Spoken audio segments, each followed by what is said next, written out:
এই তো সেদিনের এক সন্ধ্যায় 300 ফিটের ভাইরাল সেই নারী উদ্যোক্তা শাকিল আপার রেস্টুরেন্টে গিয়েছিলাম হাঁসের মাংস আর চাপটি পিঠা খেতে।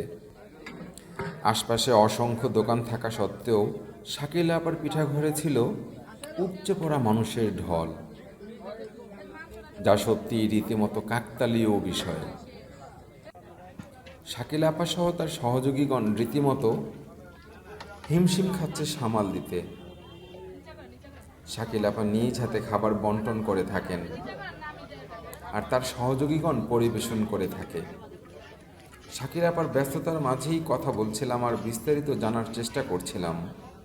কথা বলে ধারণা করলাম প্রতিদিন 2 থেকে 2.5 মণ মাংস বিক্রি করেন তিনি, আর প্রায় 1 মণ চাপটি পিঠার খামির। চাপটি পিঠা ভেজে গুলিয়ে উঠতে পারছে না শাকিলা আপার আরেকজন কিশোরী সহযোগী। অবিরাম বানিয়ে চলছে প্রচণ্ড তাপদহের মাঝে চাপটি পিঠা।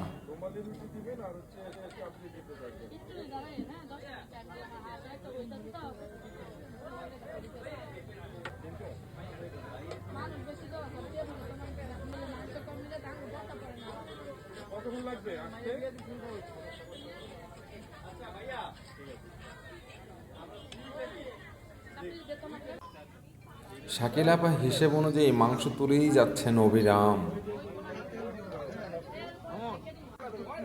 আর ভিতরে নিয়ে পরিবেশন করছে কিছু সংখ্যক উঠতি যুবক। আমিও সিরিয়ালে দাঁড়িয়ে থাকা কাস্টমারের একজন। অপেক্ষায় আছি কখন হাতে পাবো আমার মাংসের বাটি।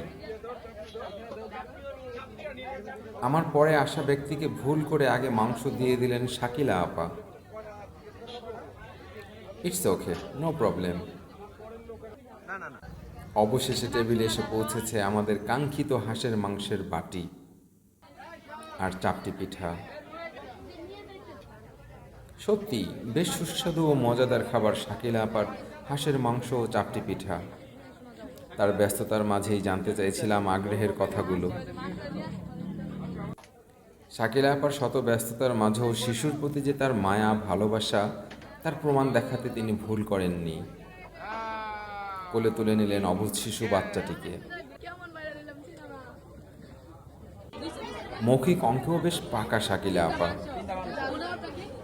এক নিমেষেই চট করে শুনে ক্যালকুলেট করে ফেললেন টোটাল বিল, আবার ডিসকাউন্টও করলেন। বাট সংখ্যাটা সিক্রেট।